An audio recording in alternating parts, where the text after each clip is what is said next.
ඔයාට කාලෙකට පස්සේ වාගේ හිතවතෙක් කෝල් එකක් දෙනවා. හැබැයි ඔයාට බැරි වුණා කාලයක් තිස්සේ යාට කෝල් එකක්වත් දෙන්න.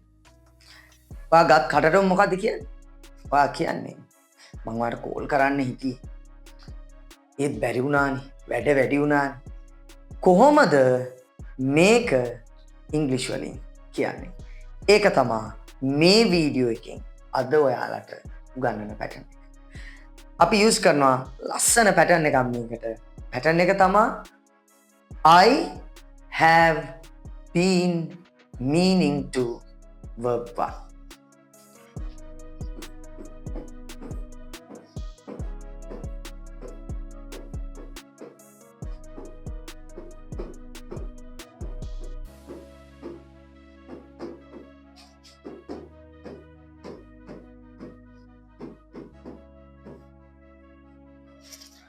ඔයාලා දන්නවා මේ verb 1 කියන්නේ go, play, sing වගේ සාමාන්‍ය ක්‍රියාපද. call, right? මම ඔයාට call කරන්න හිටියේ. I have been meaning to call you. I have been meaning to call you. මේ phrase එක ටිකක් දිගින්දා අපි I have කියන එක short කරනවා.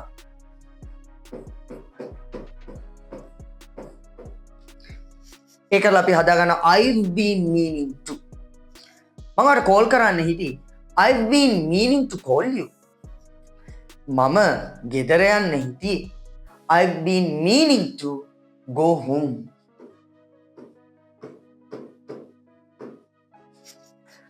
මම පොතක් කියවන්න හිටියේ.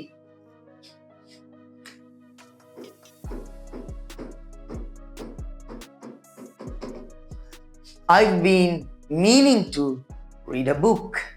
මම එයාට සල්ලි දෙන්න හිටියේ. I've been meaning to give him money.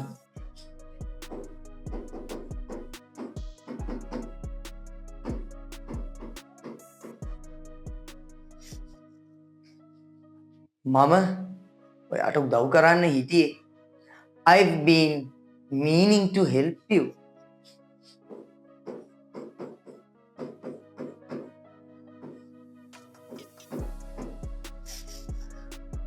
එහෙමනම් ඔයා හිතාගෙන හිටපු දෙයක් මම මෙන්න මේක කරන්න හිටියේ. හැබැයි තාම ඔයාට කරන්න බැරි වෙච්ච දෙයක්. ඔයා මම මේක කරන්න හිටියේ කියලා කියන්න යූස් කරන පැටර්න් එක තමයි I have been meaning to verb 1.